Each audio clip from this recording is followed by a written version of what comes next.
Hi, everybody. Thank you so much for joining me on episode 26 of The Climb. Today, we're going to be talking about how to get over your sales slump. But before we get into that, wherever you are, go ahead and like, share, comment, troll, whatever it is that you think is necessary to contribute to the show. Please go ahead and do so. We're on most major platforms and streaming live on Facebook right now, as well as YouTube. So today, I'd like to get into talking about sales slumps because we have COVID that's out, coronavirus, whatever you want to call it. So some people may be running into some mental obstacles as well as some real ones. But before we get into that, I'd like to welcome over my partner in climb, David. Why don't you come out here and join us, buddy? How's it going? It's going well, man. Flannel today. Yeah. All right. Bringing out the nice shirt. You're at home. I'm at home. You got the pro mic. I got the headphones that plug in rather than the snazzy AirPods. I mean, that's the new normal, right? That's the new normal we hear about. It is. Well, I had a COVID scare this week. I a little bit of food poisoning. Thought I had a fever. Didn't have one. Just the self check where you think you're warm. Just turns out you have cold hands. And thank goodness. If you haven't, what's that? Thank goodness you don't have it. Yeah. No. Yeah, I'm happy not to have it. But the test may be worse. And I didn't realize this when speaking to others, that when you go for the test, you drive in through the drive-thru and they just jam these Q-tip swabs up your nose where you instantly tear up because it hits the nerves. So you're just leaving there like, oh yeah, what happened? As you're trying to drive out of the parking lot and not hit any of the cones or any of the spacemen that are walking around. So if you haven't been tested, just know that you have a treat in for you. If you're in the Southeast, apparently throughout other parts of the country, they do other things where they like swab your throat or whatnot. But down here in the South, it's like a punch in the face. So now that we got that out of the way. No, it doesn't. Yeah. It's not pleasant at all. All right. So let's talk about how to get out of your sales slump. So as I mentioned just at the top there, a lot of people are just speaking with other agencies are running into situations where they feel like, all right, their leads are down or they can't close as much. So today I want to go over how to get out of that, looking at some of those things. So I know before you and I became one, did you ever go through any sales slumps? Oh, of course. But,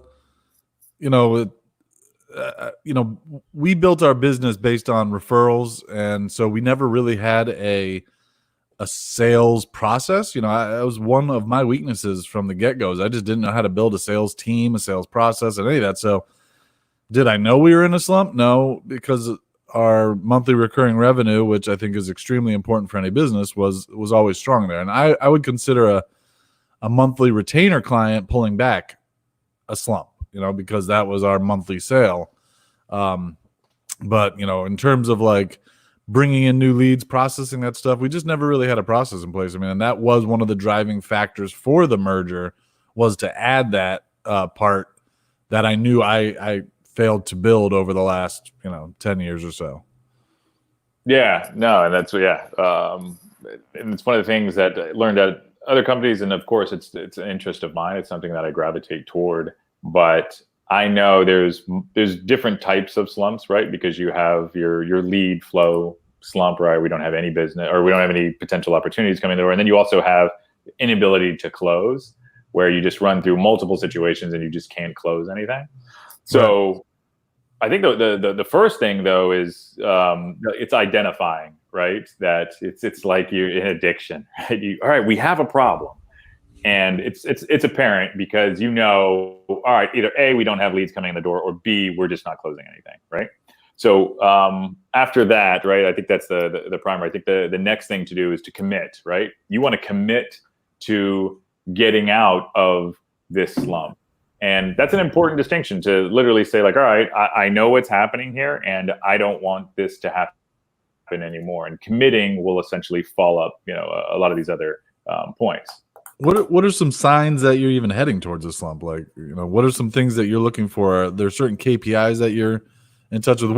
What starts to make you nervous? Pipeline, lack of conversations, right? So pipeline is one thing. So you always want to continually put your pipeline in there. Like for instance, and the importance of a pipeline is thinking like a real estate agent, right? The real estate agents get as many listings as they possibly can, and some of those are going to close. You could be the world's shittiest real estate agent, right? But if you have millions of dollars of listings, they're organically going to close because somebody's like, yeah, I want to live there. Yeah, why wouldn't I? Right? So it's the same thing with your pipeline. Totally. Yeah. So in pipeline, you want to have around anywhere from 4 to like 6 months of your yearly revenue in your pipeline. And that can be pretty hard to achieve. That's a lot of opportunities that have to be gleaned. And it's also taking a real approach to your leads, where some people will just throw pie in the sky numbers in there. Some others will just put like $1 based on just somebody that they've contacted without getting too technical into the pipeline. So those are some things. Seeing a dwindling pipeline is a signal.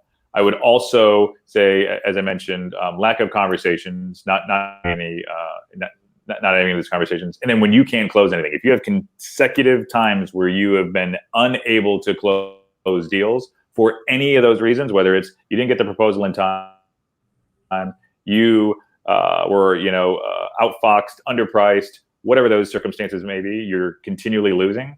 Yeah, there's a problem, and you have to commit to getting away from that. So back in the day, I remember how devastating it would be when I didn't close an opportunity. Like the chance to even get the opportunity to put a bid on a project was so rare because we were referral based, which gave us, that gave us an upper hand because it was a referral. But when we didn't get it, God, it felt so devastating because, everything was referral based, and I just, an opportunity was so hard to come by. I just remember how devastating it'd be. I mean, thankfully that didn't happen too often, but man, I would. No, I've been there too.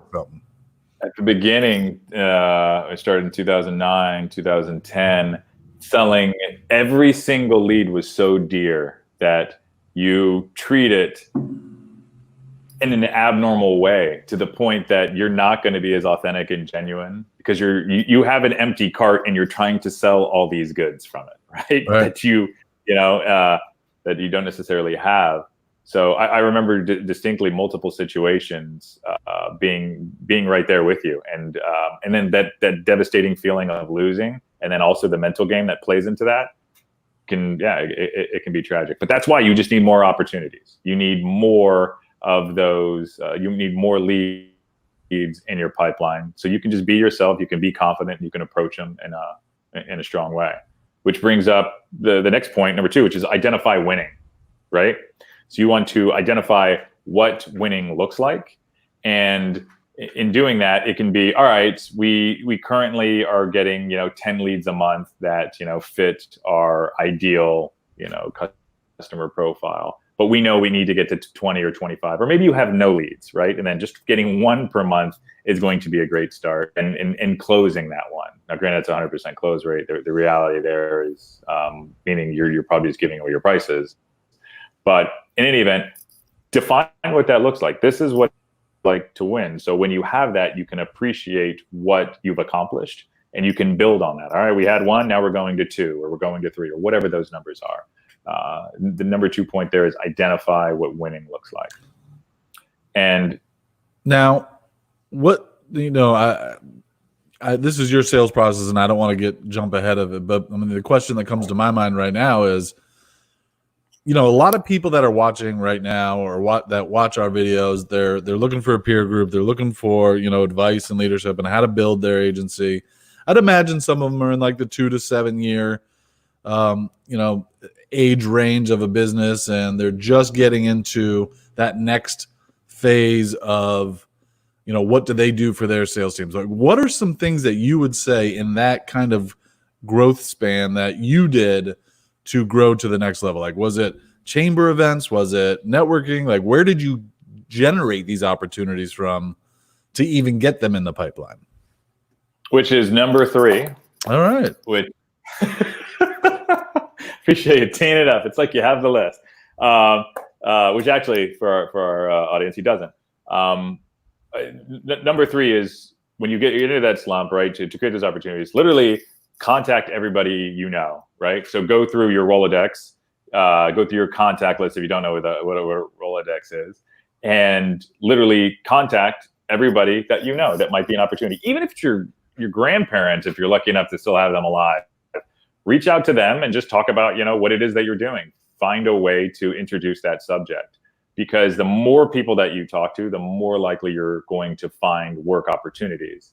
And whether it's the networking, whether it's chamber events, whether it's any of those things, talk to as many people as you can. That's why I think it's important for somebody that's in sales to really understand who they are and have appreciation or a love for other people. Those are very important qualities to be to have it to be a salesperson and have it to be easier than to not, if you will.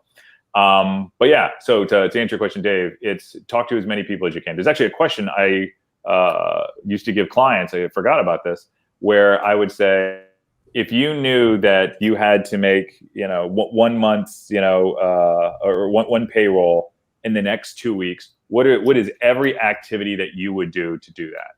And they would make a list or whatever. It's like, okay, well, those are the areas that we should focus on right now, because those are wins that we could literally pull money in the door immediately.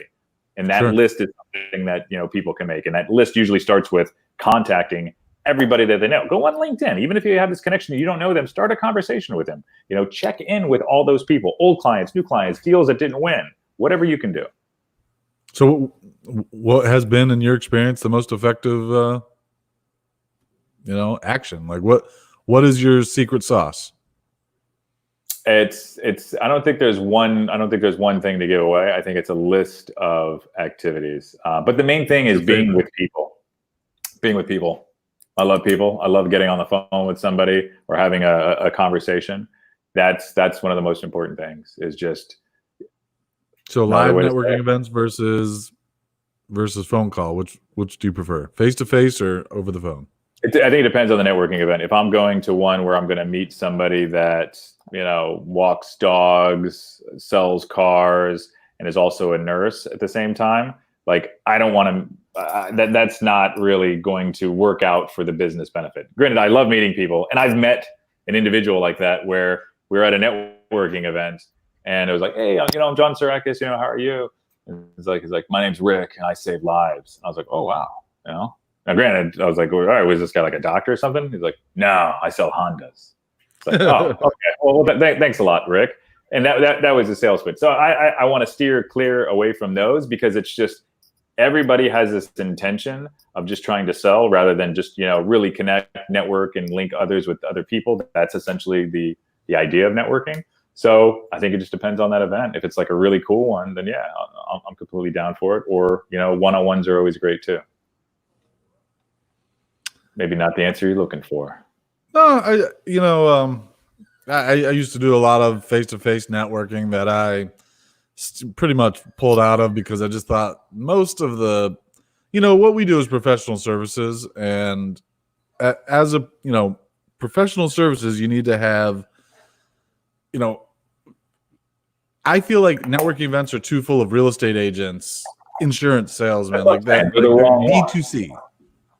Yeah, and as B2B, there's not a great resource to network B2B. And I mean, I guess you could say the chamber. I guess you could say there's some other organizations, but or organize them. I would do breakfasts, right? So I would have a couple breakfasts that I would have with local people that were interesting. Did I get a ton of business from it? No, absolutely not. Was I able to connect other people? Yeah, and it's good. And I love eating food.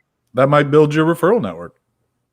It did, yeah. And there was definitely some that came from it. Others, I would say, profited much more from it, but that's not the point. The point is just getting people together and having that network where they're going to link you up with other people.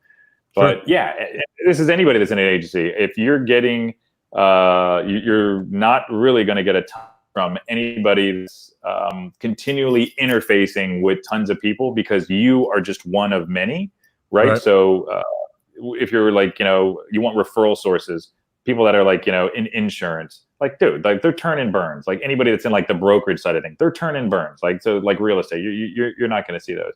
You need to find strategic partners that are linked up to what you're doing. And those could be technology partners. We're getting a little bit off topic here, but this could be technology partners of platforms that you use. There could be strategic partners with agencies that are similar to yours that have a different specialty. For instance, there's an SEO agency, you're a paid search agency and you don't do one or the other.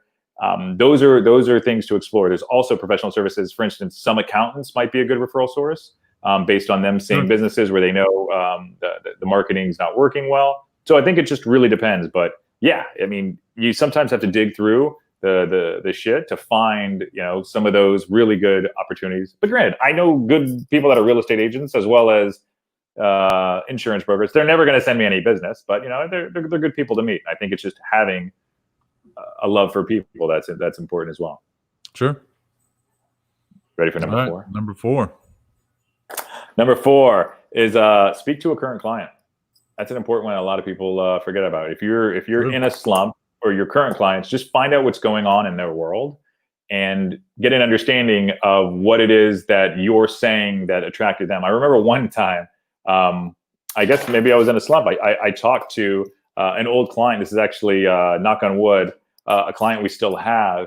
And I was just checking in with him to see how he was doing. An account manager was managing the account for the most part, but I still like to check in. And he said, I remember the first question you asked me when we sat down in your office. So I was like, oh, really? What was that? He said, if you're not willing to grow, you need to get up out of your chair and leave right now. So are you willing to grow your business? And I was like, damn, I love that. I was aggressive, but he worked, and it set expectation in the context for the rest of the conversation. I walked to the conversation, showed him that I was a professional, and it's the truth. If you're not willing to grow your business, and you're a marketing agency, then those two things really just don't correlate. The maintenance side of it's not really interesting to myself, and I doubt it's interesting to others. So based on setting that basis, that's now his framework for working with us all the time. He's continually like, all right, well, if I'm going to work with this company, I have to be committed to growing. And of course, we've been committed to growing his business, and it's taken off. Well, I was able to take that into other conversations as well. And not necessarily maybe being that aggressive, but using that in my sales story to others was beneficial. And I still use that to some extent, especially when it comes to, non-dev accounts and marketing accounts. Well, companies that are looking to add marketing or anything, any kind of service, when they're not committed to it and doing anything, why are they even looking for it? I mean, you can tell, like, when a client comes to you and they're just, somebody told them they need SEO. You can tell that lead, and it's like, all right, we're not going to do anything amazing here because you don't know why you're even talking to me right now. So same. We had that the other day. Yeah, we had guy that was a referral that it was a referral from one of our strategic partners that sends us a lot of referrals, and he said, "Well, you're doing amazing results for this company. I want you to help us as well." It's like, oh, okay. We looked into everything that he was doing, and there is nothing we can do for this guy. Like, everything's going as good as it was. Like, well, we got nothing to sell. But he really wanted just to work with us based on that. And it was like, all right, well, there's not going to be a commitment. There's nothing to sell here, so we need to walk away. I mean, I think that's the best version of that situation. Right. But then there's the other one where you have, like you're saying, where somebody is just not going to do what's necessary so we can be successful. They're not going to take an interest in their business, and that's also a non-starter. Sad. It is, but I see it all the time. Yeah, see it all the time. It's like you said, and I think it's a box to be checked. Like, they go to whatever. I just picture this like oak room, right, with like cigars and like a little bit of scotch, turning these big leather chairs. And it's like, yeah, I have an SEO company too. It's just. That's the first thing that pops into my head is a legacy business where it's the son, and he doesn't respect the amount of hustle that the previous generation had to do to build it to that, and so That's what pops into my head. I mean, it's just, it's sad, but I mean, to each their own. Different strokes for different folks, and I wish I had a legacy business that was just handed to me and I could just sit back and puff cigars. But unfortunately, I had to hustle. Yeah, I think it's you don't want it, right? It's the what is it? The first generation builds it, the second generation, sinks it, and the third generation revives it. There's some kind of, like saying in family business there. I worked in a family business. It's brutal. Yeah, it's the expectation. I think Ford operated sort of like that. I mean, you in terms of Ford's like overall arc, I mean, it's in the upswing right now, right? We'll just compared to like its doldrums of the 80s and 90s. I don't know. I'm definitely not a car. Yeah, I wasn't going to touch that. I was just thinking all I know of Ford lately is that they're not making cars anymore except for the Mustang. And it stops there, which brings me to point number 5. All right. Old accounts. So old accounts can be accounts that have maybe graduated and gone on to somebody else, or they could be accounts that you were just unable to close, or even accounts that you have that you want to upsell. So I know a lot of people, when you've lost account, some people could say like, well, screw them, they didn't like us or whatnot. They had a relationship with you, and chances are their other relationship that they went to may not have been as good as the relationship they had with you. So it behooves you to reach out. And I've done this where people have left and we've checked in and they're like, oh, thank God, this is terrible where we're at right now. Please help us. They may have been too embarrassed to contact you. So I think within an old account, when they left you, definitely reach out. Granted, I mean, there might be some scar tissue there. Work through it. Maybe you owe them an apology. On the other hand, if they're accounts that you didn't close and you lost for another reason, those are definitely accounts that you should reach out to, or leads rather. Just they have some type of affiliation with you. You have a place to start. Just go through that list and contact them. In some cases, if you have a business as old as ours, there's hundreds of those instances where you can reach out and check in. If it was a company that didn't have the budget at the time, maybe they've blossomed and grown into something else that is more fitting for you now. I mean, I hear when you say that, and something I've lived by, don't burn bridges. I mean, there's so many opportunities, like when you have a client that's potentially leaving, to just, say, F off, dude, or, but no matter what the situation is, if you don't burn that bridge and you truly believe in your service offering, no matter what business you can go get them again. We have seen it time and time again. And in fact, right now, we have a client that we're bringing back because they got so screwed by the person that they went to. I mean, they're heading into a legal situation, and they're just like, please, can we come back? And we're helping them unwind that, so that they can come back and they can get what they need. Because we did good work for them when they were our customer. Now currently the only reason why they went to another one, it was a local. They weren't local for us, and they went with a local company, and this local company screwed them. So, hey, they're coming back. So 100%, we have a 10-year history of clients that we've worked with. And I think that is the value and the power of having account managers that continually go back and check for those clients, because there is, I call it mining. There's people that say hunting, farming. Well, there's mining, and you can mine. Yeah, I mean, it could be a gold mine. It could be a bust. Yeah. But there could be a ton of business in that old book of business, because it's not like we're Coca-Cola where people are just on the top of mind going, I want a Coke. We're a small services company, and if you don't get back in front of them after 6 years, they're not thinking of you. I mean, maybe they are, but the chances are they're just going to go to Google. Yeah, and then I think the other point too is the relationships, right? So don't burn the bridges or nuke them. These people may have moved on to other companies, your contacts. Those companies may have been merged with others. There's so many different things that can happen. And based on that first point of commitment, it's having that positive attitude and being enthusiastic about the approach and looking at like, all right, what's possible here? There's all this hope if you want it to be there. And it's amazing what you can find. Like, the one of our account managers reached out to the company that you're talking about, and it's this fantastic situation where we get to be the hero. We get to save them from the local demon that has screwed them over. And that's, who doesn't want to be in that position and also make a little bit of money along the way? Yeah.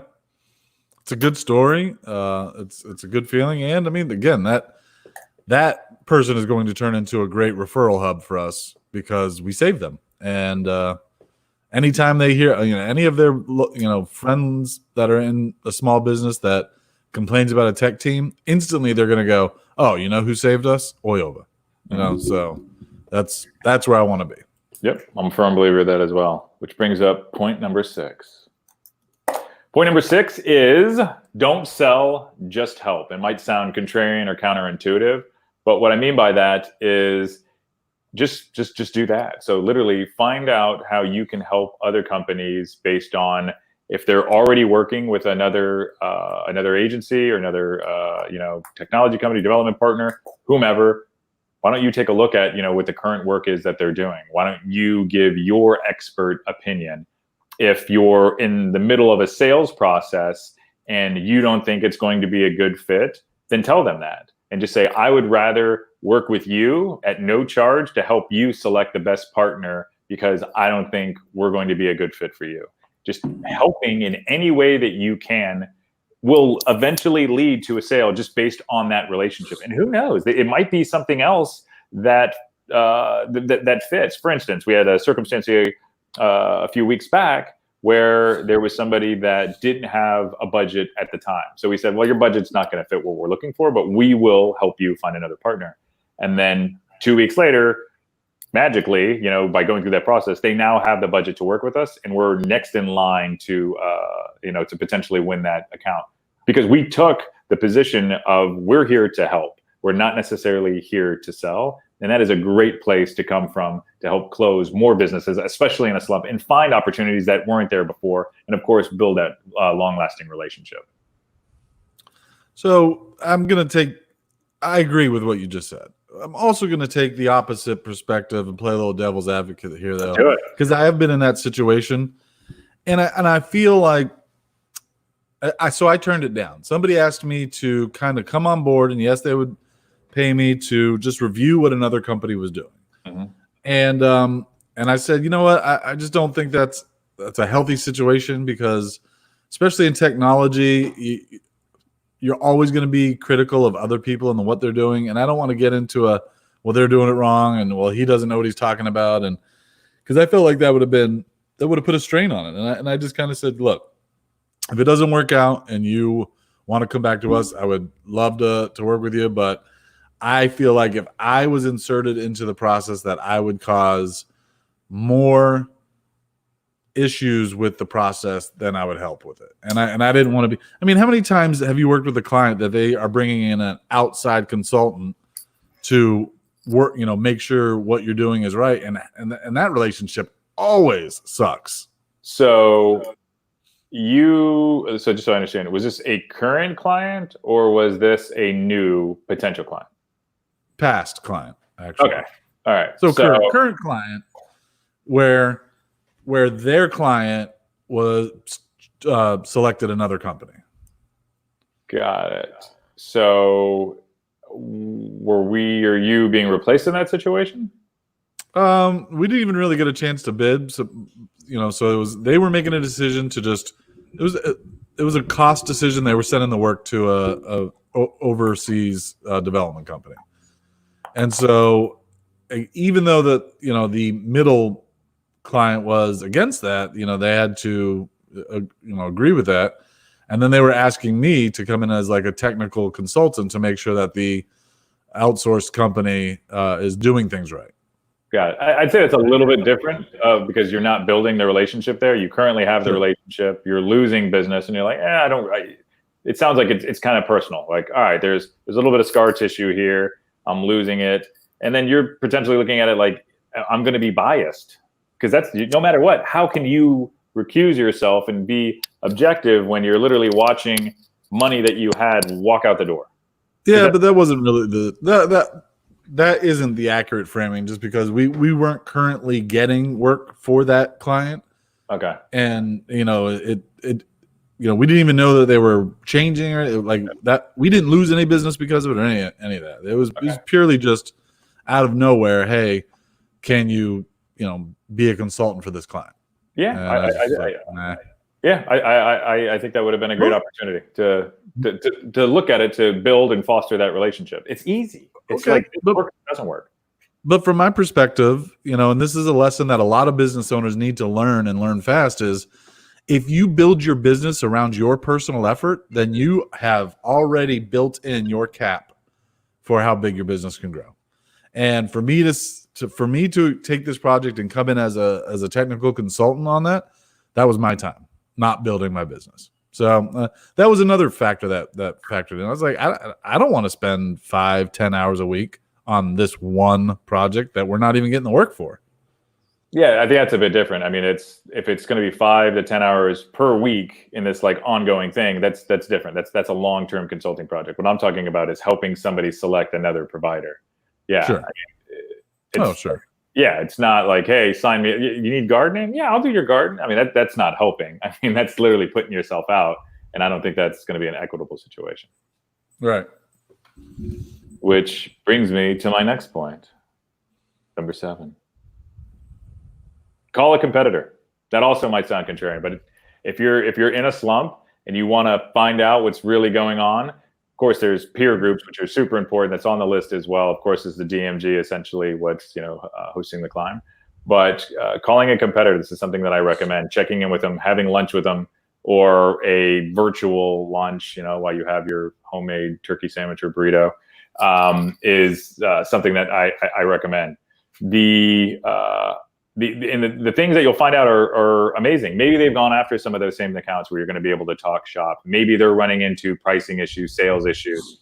People also love to brag. It's not that they're going to give you, they may, but they're most likely not going to give you, the dirt that is going to help you, steal an account for them. I mean, that would be really silly. But telling you of like what's working and what's not, people love to tell those stories. And when it comes to sales too, the salesperson is also going to know that it's the person that's flying the plane, not necessarily the plane. So number 7 is something that I highly recommend. It served me very well over my career. Call a competitor. That's ballsy. You think so? I would never think to do that. I think that's straight ballsy, and that's awesome that you do it. I could not see myself doing that. Yeah, no, I think it's been great. And they usually are like, oh, okay, they're talking. Some don't, right? Some think they have some secret sauce, and you're like, okay, all right, yeah, go fuck yourself. You really don't have anything. We're all essentially doing the same thing. It's just, some of our processes that also take accountability and enforcement, because you can get somebody's process book, but if you're not going to enforce an account and believe in what it is, and also the people that you have, it's all of those soft, intangible things that, really, really bring out a lot of the success. So what do you talk to them about? I mean, you're like, hey, let's collaborate, or what are you feeling out there? What do you see out there? I mean, and just get in their world and just have conversations with them about all those different things. They pick up the phone. They're like, hello? What's your icebreaker? How do you jump into that? It's lunch. I'd love to take you out to lunch. And I don't think there's any reason that we can't have a conversation. Yeah, we're both in the same industry. But I think there's more that we have to learn from each other than not. And yeah, it's usually well received. And that's also another reason, like with the digital mastermind, a lot of people might think like, oh, why would I get into a group with my competitors? Well, that's called scarcity thinking. Stay small, pal. The real people that want to grow understand the benefit, and that there's more to gain than lose in those situations. Absolutely. I mean, all the time, DMG has been invaluable to the growth of my business. So it's, and it would, we wouldn't have this merger if it wasn't for DMG and a peer group. So, I mean, there's a lot of growth that's come from that. There's a lot of value that's come from that. I mean, if anyone out there is like afraid to get in a peer group, I mean, stay small. God help them. But I think that's also the point too, is anybody that, rejects you on that, and, to be a good salesperson, you have to have, confidence, right? You have to know what you're getting into and know what you're capable of rising to essentially any occasion. But if somebody's like, no, and they give you some kind of like whiny, complaint of like, your competitors and whatnot, that company's probably not doing its best. at that Right. point. Like, so that's just something else good to know. Not that you would report that anywhere or broadcast it, but just based on the way that you go about your day. And you got to think, if the other one's willing to accept, like, all right, that's a healthy company. That's a really good competitor, Sure. just based on that. And the relationship could lead to a merger, could lead to, other fantastic things, or even co-ops working on projects together. Yeah, Right. we don't do this. You guys do this. So, Specialties. Yeah, yeah, information's exactly. power. I mean, knowing what companies out there are eager to grow and eager to play off each other, that's power. Which brings up my next point. Ooh. Number 8. Education and inspiration. I bundle these two together. Somebody might want to unpack them, but I think they're both the same thing. For instance, listening to podcasts, right? Videos on YouTube, whether it's a speech from Al Pacino in any given Sunday to get the hairs raised on your neck if you got to pick up a phone, which not a lot of people pick up phones anymore, or to send that email, or is it just a podcast like this or another one where you're gaining information? So I think education and inspiration are highly correlated. And of course, as I mentioned, the DMG group, peer groups, that's also a place to go, whether it's in the forum that one of them may have, or just contacting some of the other members, or just researching any of the content that they've also produced. Education and inspiration can be a huge component, but I give that with a caveat. Don't rest on that. Don't continue to get ready. You are already ready.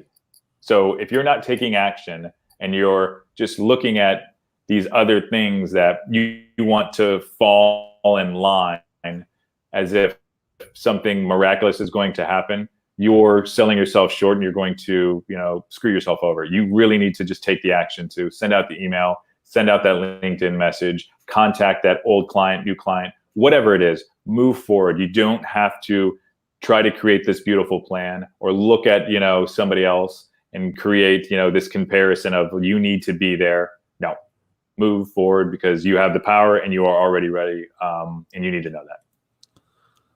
So that was great advice, but I have to break in. We have some urgent news here. We just received our very first The Climb live comment while somebody's watching this video. And there's somebody a button, we know? yes. And there's a button here that I can click that says show. And I don't know what it does, but I want to click it and I want to see what it does. Are you ready for this? This could be like, hey, I hate you. We have to be ready to discuss it. So here we go. All right, here we go. Boom. This is super insightful. Okay. So Brandon Smith, first live commenter of The Climb. This is super insightful. Well, I agree with you, Brandon Smith. It's very kind. Thank you, Brandon. Yeah. All right. And more comments from others. Yeah, I would love that. Yeah. Appreciate the pat on the back there. It means a lot. Yeah, I would love to get more people hitting us with questions on this live show. I would love to turn The Climb into a 50% segment that says, bring us your marketing, business, and just in general challenges. Challenge us. Let's see what we can help you with. Yeah. I was doing the speaking engagement last night. I got a couple challenging questions in there. There was one that I could not answer. I had to tell them. Could you answer the question? I knew you were on it. Well, I was nervous for you at first because at first they were like, well, we have one question and if you could please submit it. And then by the time you answered the first question, they had a whole list of questions. I was like, all right, great.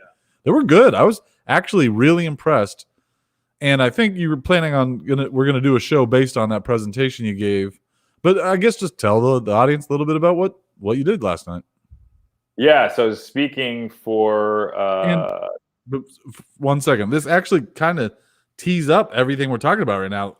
This is a perfect example of what you did to help generate sales and leads, and so it does tie in.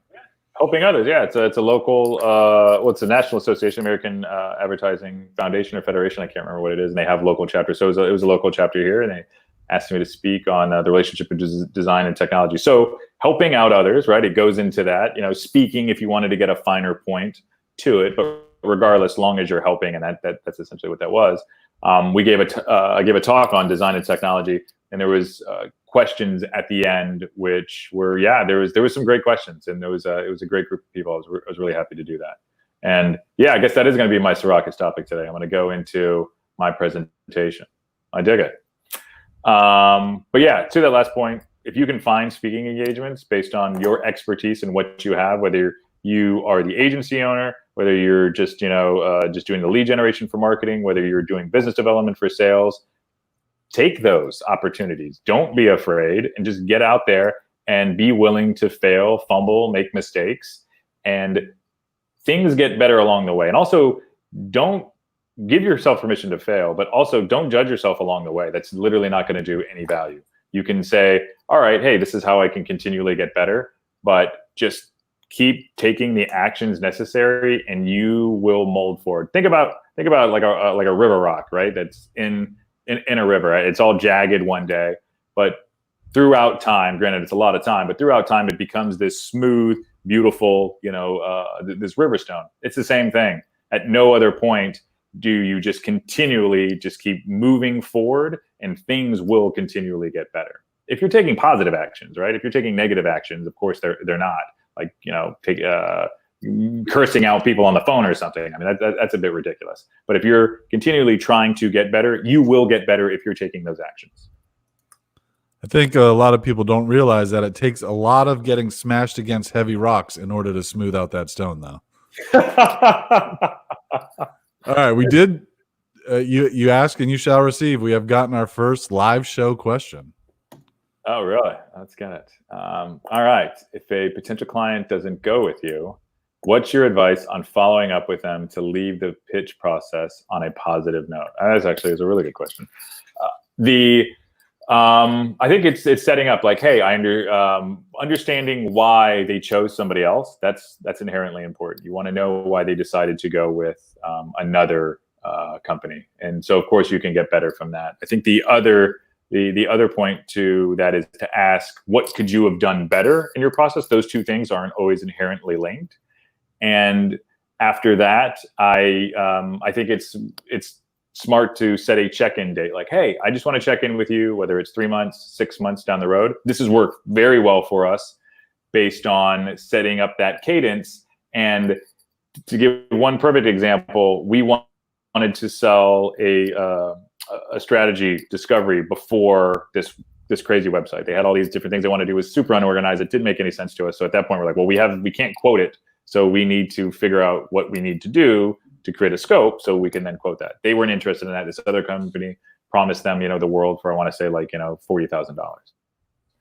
And in that, we're like, all right, well, that's awesome. It doesn't make sense to us because we would out of the gate say this had to be at least 90, but that's fine. So what we'll do is we'll just check in. So I remember checking in 3 months later. They're like, no, this is amazing. They're doing everything that they would, said they would do. And then checking in like 4 months later and like, yeah, everything's fine. They gave me the impression that I was being a little bit, irritating and annoying. I was like, all right, well, I'll push out to 6 months. 6 months calling in, they're like, yeah, this company totally screwed us over. We have nothing to show us. And they clearly didn't understand the project. Yeah, these are all the things that we said at the beginning of that, but it's not an I told you so moment. It's more of a, all right, cool. What can we do to help you in this situation? And the I guess told you so moment was like, so do you want to do that discovery now? And they said, yes, we'd be more than happy to. So hope that answers your question. I think that was a great one. Essentially, leave off in the best terms possible, figure out where you were, in that sales process, why you didn't win it, why the other person did win it, and what is the cadence to follow up after. Yeah, I think that's pretty much nails it right there. I mean, if there's a project that we know that we're just a great fit for, like the projects that I really want, I follow up. I mean, you should follow up on all projects that you don't get, but the ones that I'm like, damn, we really were perfect for that, I follow up personally with it because I'm like, I know you're not going to get as good as what we could do. Yeah, and it worked. The ones that haunt me, though, not to cut you off, are the mysteries. Like that was a mystery to me. Like, right. How in the fuck could somebody else even quote this thing? Like that says, like, okay, because you instantly go to either they know something that we don't, right? Which I want to know what that is. Sure. Or B, we're not doing it to the best of our abilities, right? And in this situation, no, the other company either A, didn't know, or B, was malicious and lied about it. All right. Which brings up number 9. Actually, it doesn't bring up number 9, but it's essentially number 9 time. Number 9 is, make time. You got to block off your calendar. So make the time necessary to do all these activities or whatever it is that you are doing to create sales or market out of your sales slump. A lot of those two things can get inextricably confused. I think both people should look at sales and marketing as almost the same thing for the most part. What is it going to do to get, retain, and keep customers, and essentially generate revenue from that?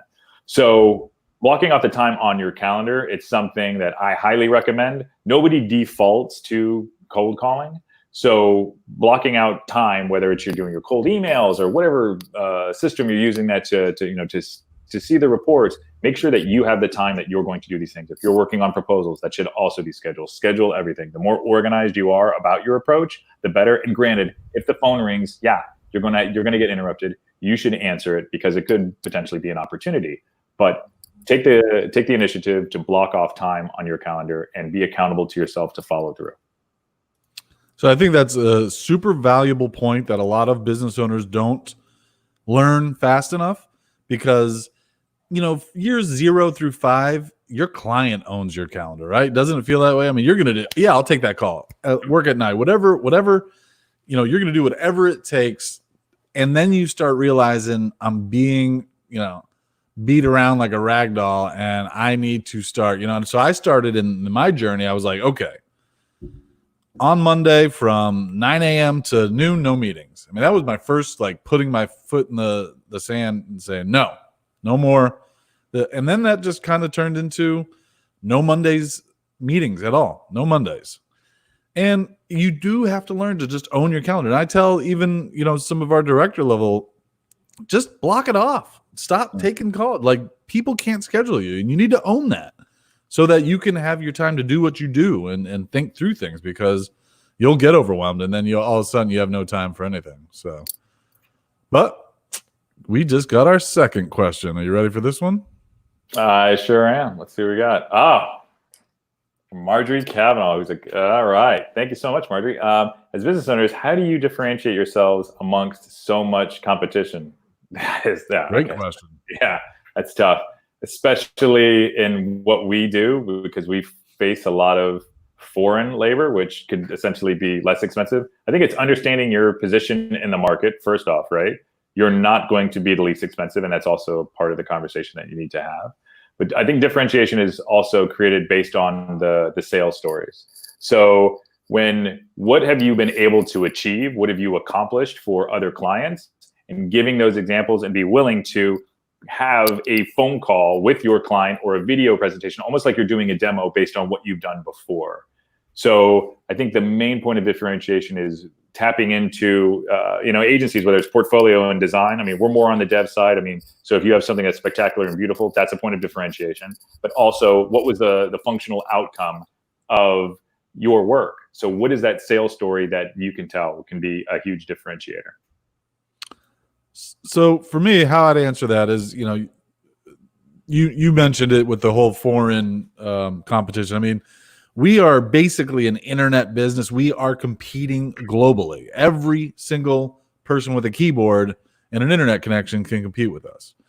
And so what I did is I looked at what is the typical interaction with one of those companies. And it all drills down to customer service. The servicing of the actual customer interactions is terrible, or mostly terrible. There's some companies that do it well, but on the average, do it terrible. So when I thought of that, I went, okay, I need to double down on customer service. And especially as an IT company or a technology related company, there's so many bad there's so many companies that do it so poorly. I mean, IT has a general, feeling that it's just, who wants to work with IT? I don't want to call IT, So if we can change the way people think about IT working with us, we've differentiated ourselves probably already from 80% of the market, just right there.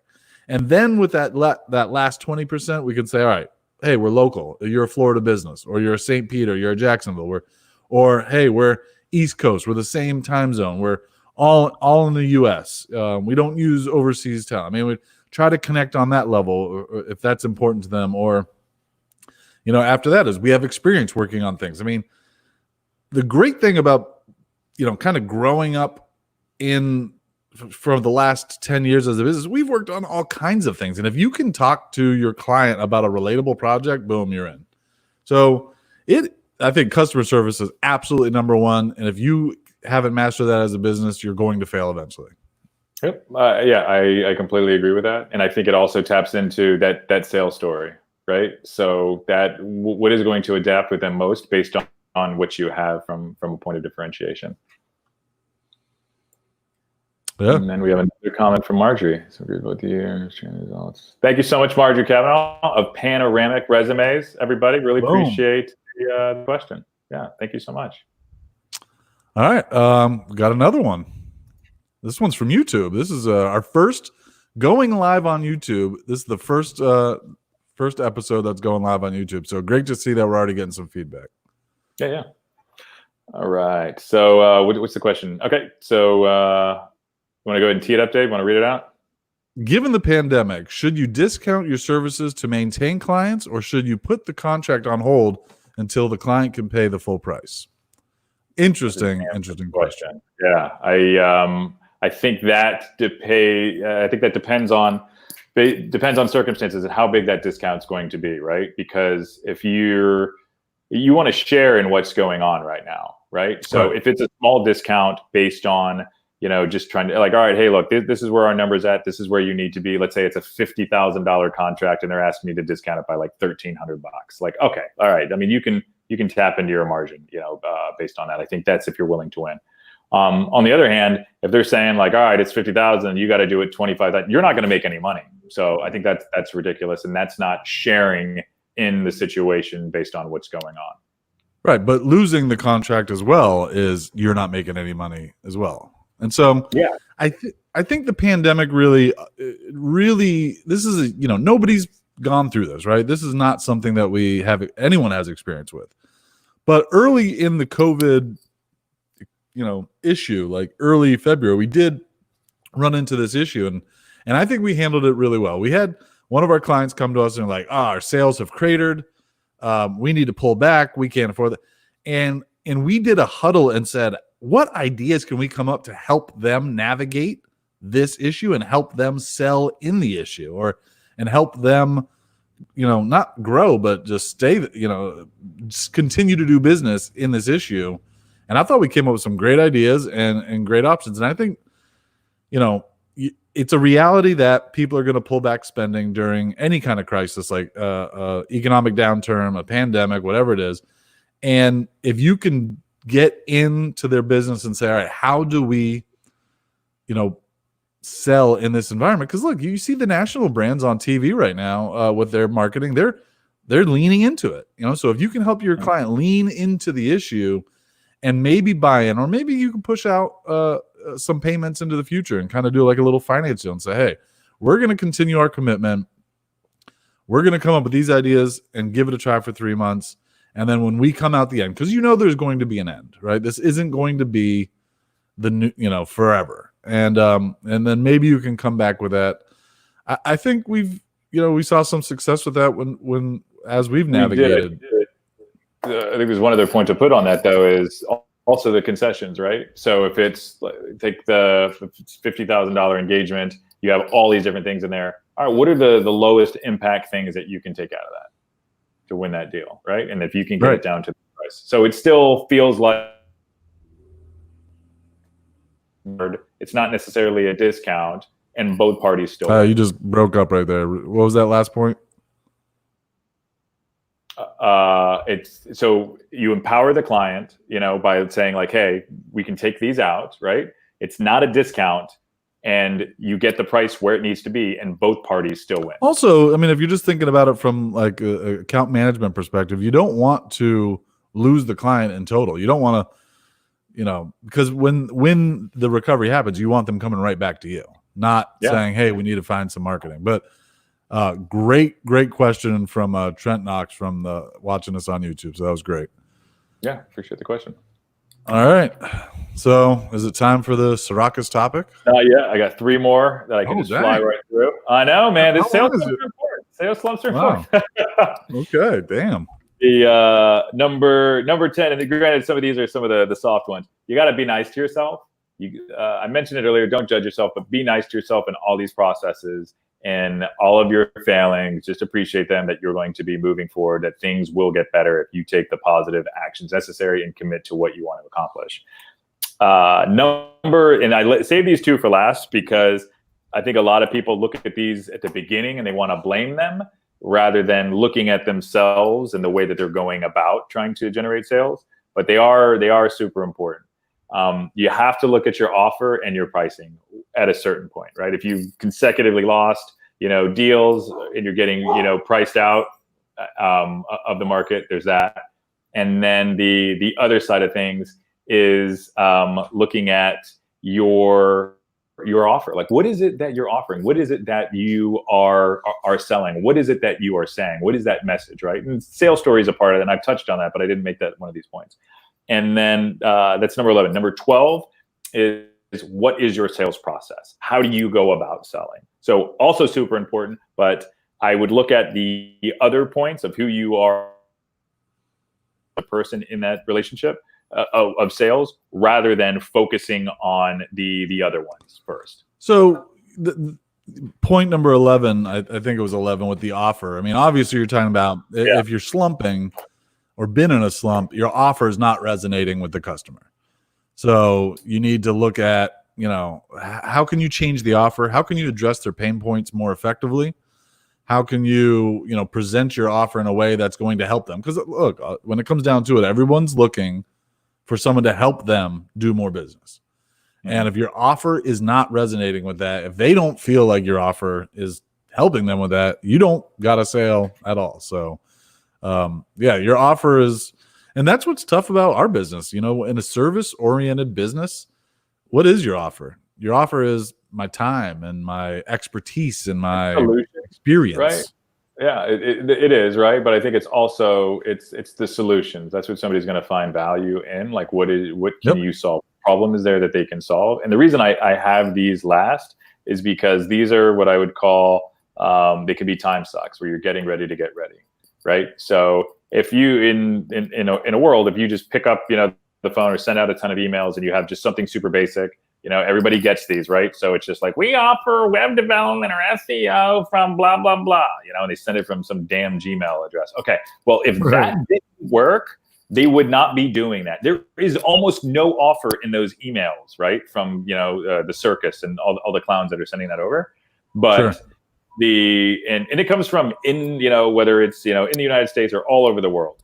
But if you actually craft something with that same message and then you send it out at the same veracity that they are, you're going to, get something. But you could work on that message for weeks or months until you get it right. So take the other steps necessary. And the same thing with your sales process. You're going to keep refining your sales process? No. Put something simple together, get out there, make some mistakes, and see how it works. I think action just is so important. Like when... Yeah. I see a lot of people are like, all right, I'm going to make a plan to do this. And my plan is that. And it's all paper. And it's all like, I've got to get oriented. And it's like, no, just get out there and start talking to people. Get out there and incrementally improve your pitch or your offer or whatever it is, because that's where the, rubber meets the road. Like, you're not going to refine anything in in Google Sheets or, in a Word document, because nobody else is critiquing what you're doing. You need to feel that real feedback. I mean, if somebody just laughs at you, then you're not on the right path. So yeah, exactly. And those are the people that are getting ready to get ready. You could say, like, would you rather be, homeless and looking perfect and pretty, or would you rather be a little bit dirty, in your empire? I think it's just, all right. You got to roll up your sleeves and you got to get to work, because it's not about looking good. It's about, taking the actions necessary to get the work done. Everyone wants to be a little dirty. Deep thoughts with Dave.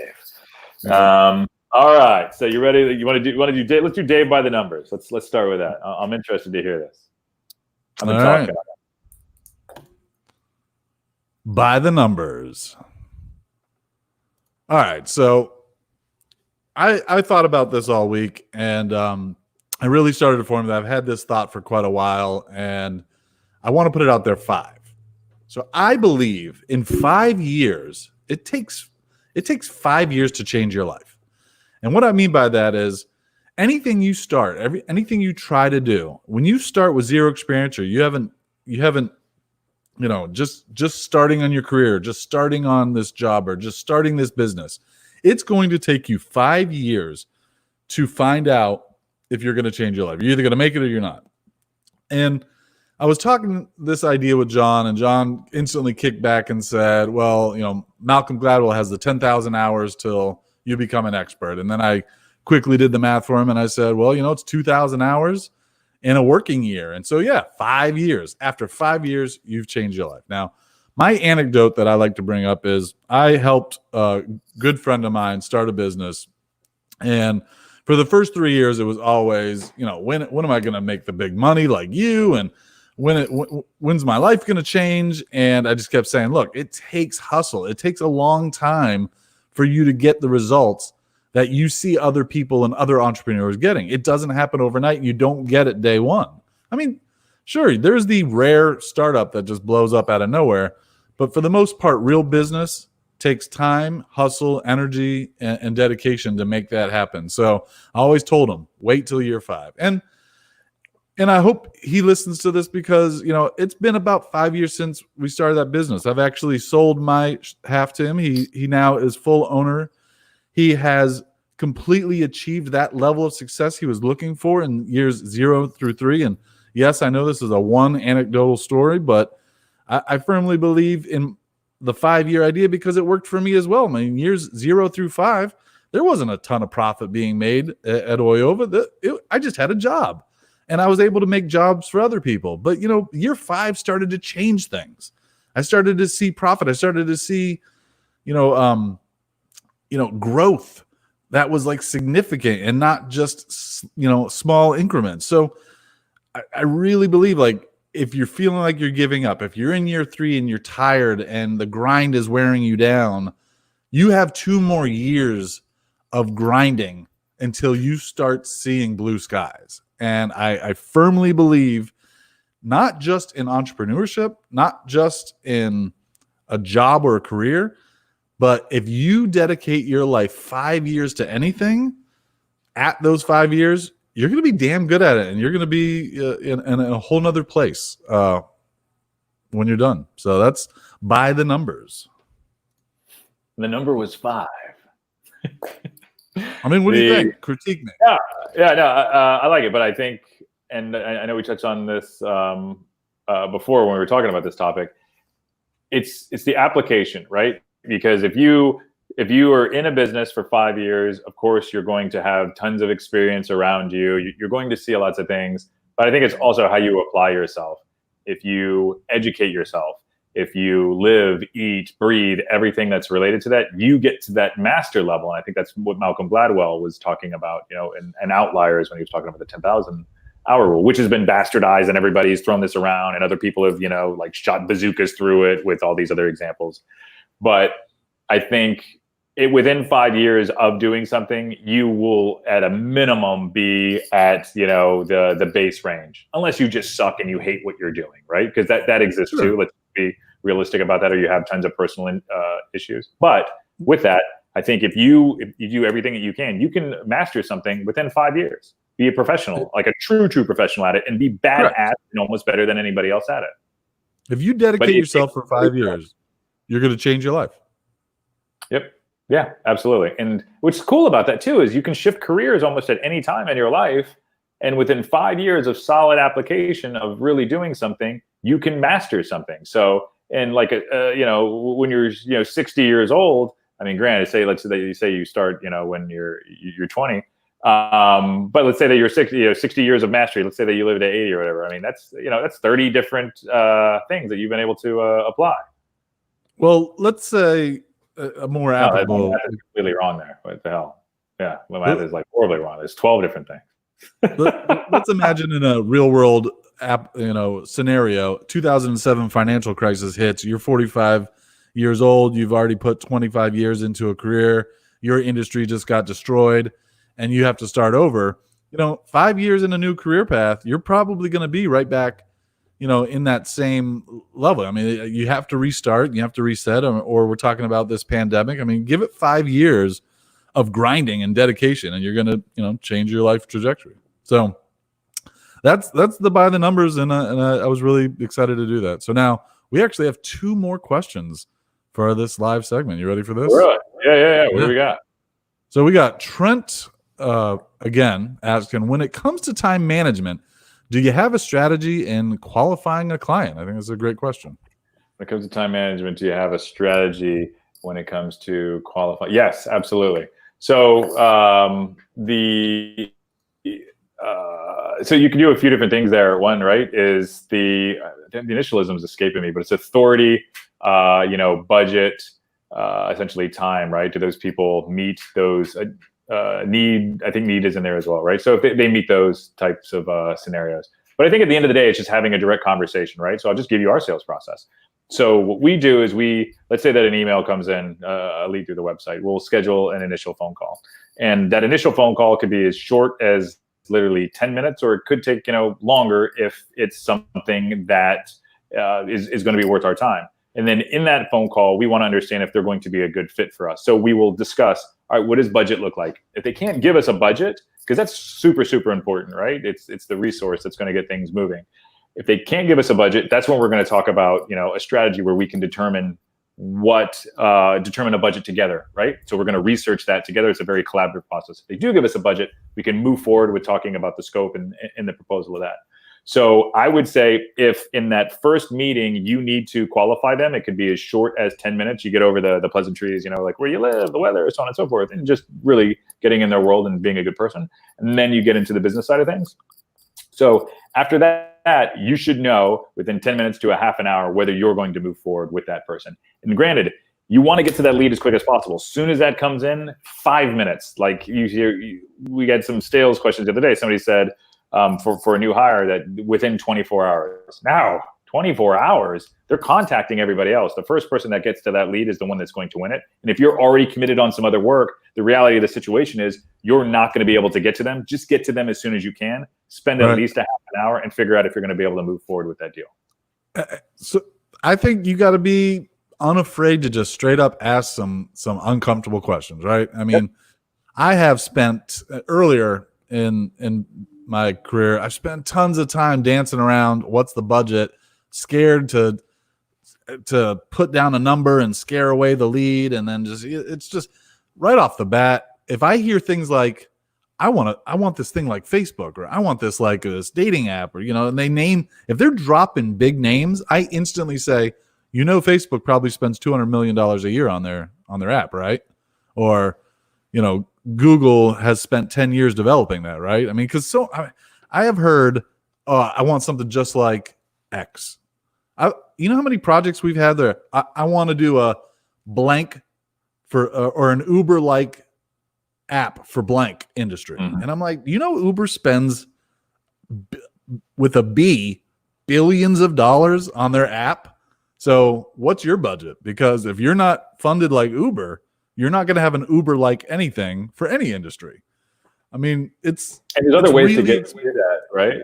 So, and I want to thank Leanna Walters, right? It's BANT. That's why I couldn't think of the acronym: Budget, Authority, Need, Timing. I think I said them in a mixed order. Like I was saying, like MANTA or something. All right, way to go, Leanna. Thank you so much, Leanna. But to that, right? So budget can be discovered tons of other ways where it makes it more comfortable, right? You don't have to, because we'll start with, all right, can you give us a budget? They're like, no. It's like, okay, well, what do you want to accomplish? This is what do I want to accomplish? Well, that would probably cost around like 150 grand to do that. Are you willing to spend that much money? It's like, okay, cool. All right, well, you got the budget. Right on. So you can move forward.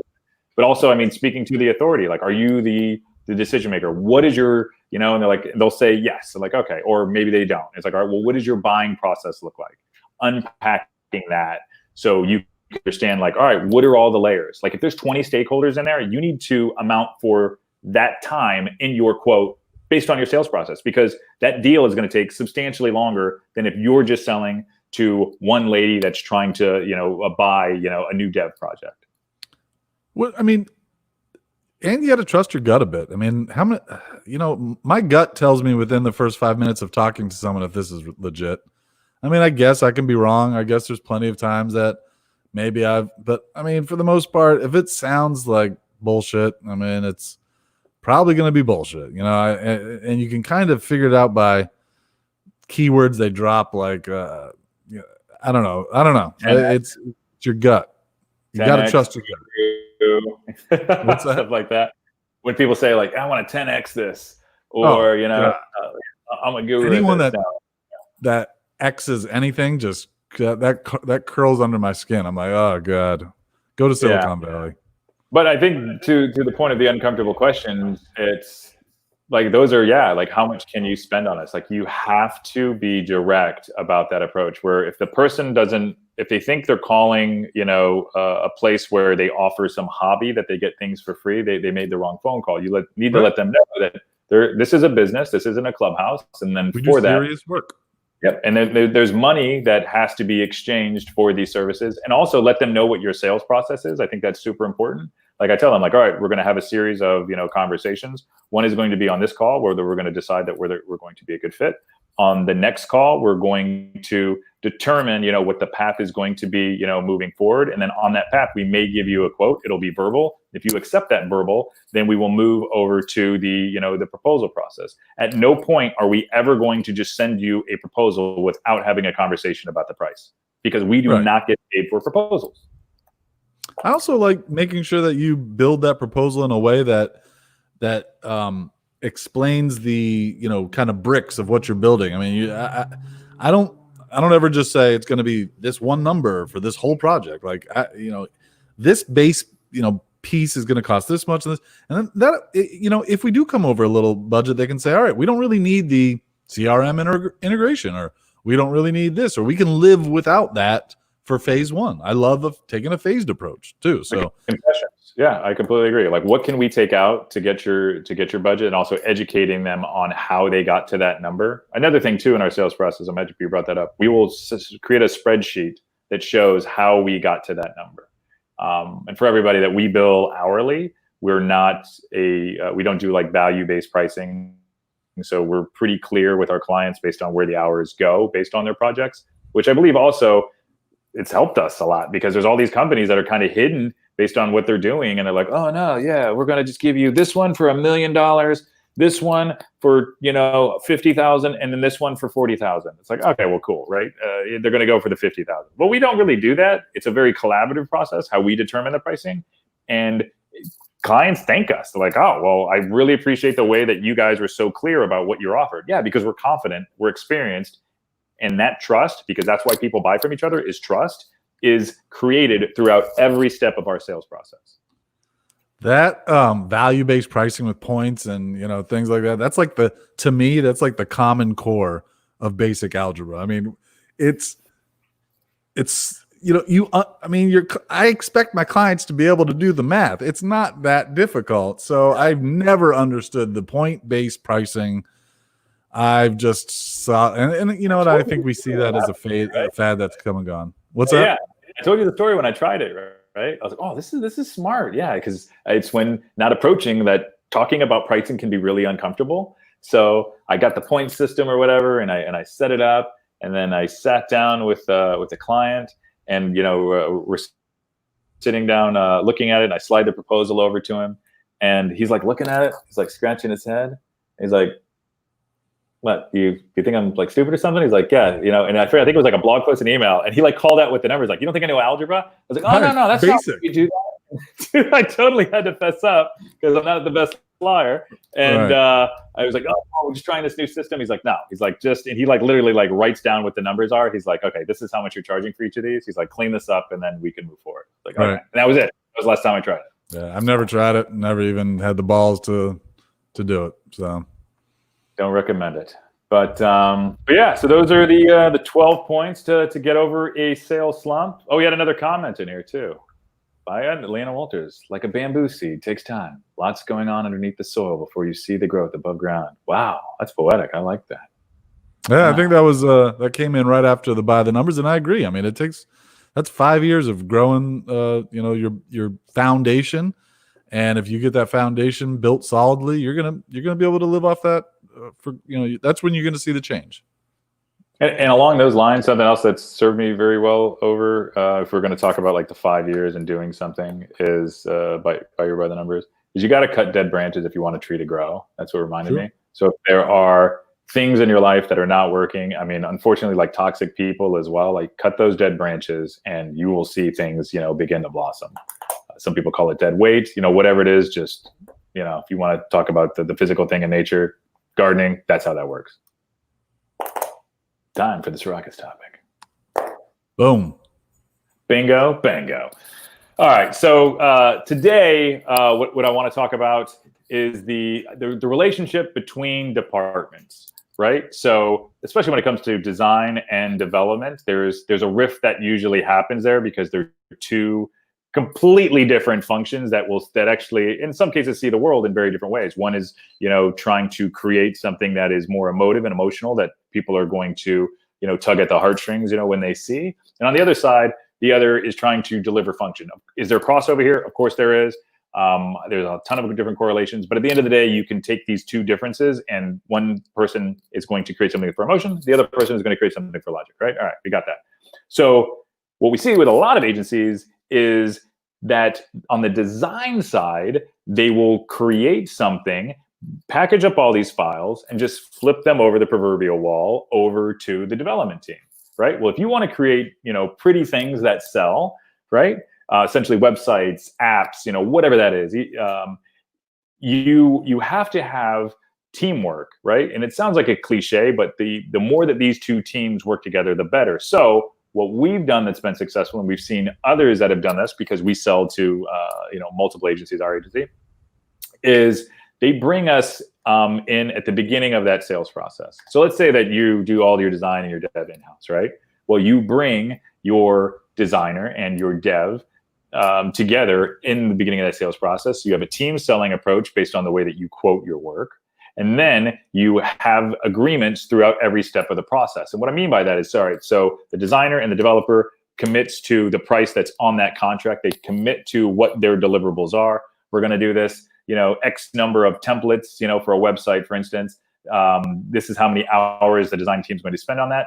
This is what we're going to deliver over the development team. So they know exactly how much time they have to spend on it. And when both of those people are included in the decision-making process, literally everybody in the room, the buy-in on both sides creates spectacular projects where literally design tech equals love. It's a fantastic thing. So the takeaway there is involve your team in the entire process. Don't have your own pitch team that just creates something that the production team's not going to be able to see. Don't have just an account manager or a salesperson. Just work up a proposal that they're going to just try to jam into your production department. Involve everybody in that decision where they can see the work that's going to be coming down the line, where they can give their expert opinion because that's why you have them hired. And you will see your profitability go up as well as your morale. And down the line, the amount of sales you're going to be able to make based on this approach will continually turn into a perpetual flywheel, which I think is a bit redundant. I absolutely love it. And I can attest that we had pain. It took pain to figure this process out, right? And once we got it, man, isn't life so much better? People are bought in. People are focused on what they need to do to deliver a project. There's no surprises. They saw it coming.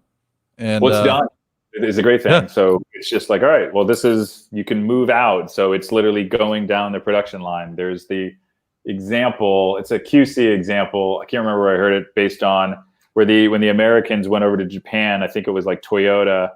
And they said, well, like, why don't you have the guy at the end of the line there, checking all the cars? It's like, well, because we did it right the entire way through the process. And it's the same thing here. If you involve everybody else in the process, you don't have to continually pull in everybody else that was at the beginning, because as it goes down, you're essentially, pulling them out and everybody's happy at the end.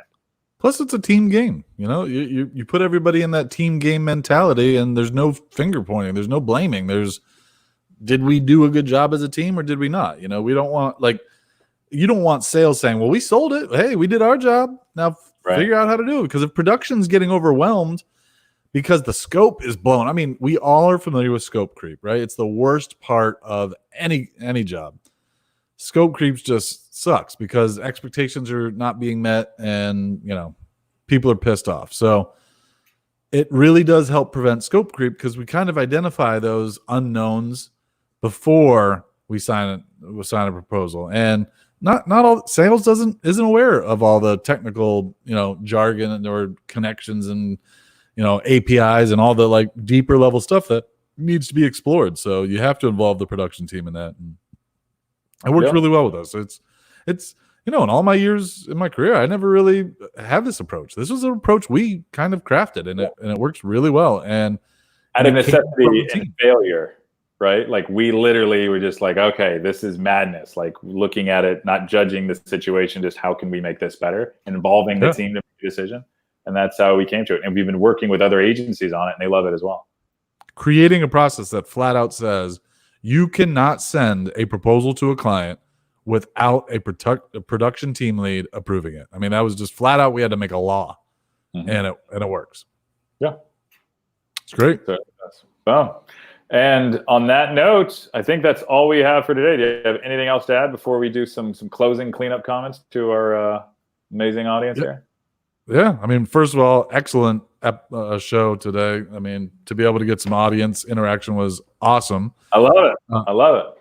Tell people, anyone that's watching that's a digital agency, I mean, get a peer group. We're Digital Mastermind Group. We're here to help. Follow us. We're going to do this every week forever, and hopefully we can help someone out there every week. Yeah, and anybody that's even in the business agency space or not, I mean, if you're in marketing or you're interested in sales or you're just in technology, share this show with somebody, tune in. Yeah, our aim is just to engage with you as much as possible to provide the best content and continually build on. And please like, share, comment. And if you have any other questions, feel free to just shoot me an email, john@digitalmastermind.com, if it's something that you don't want the whole world to see. I'd love to hear from you. All right. On that note, thank you so much, everybody.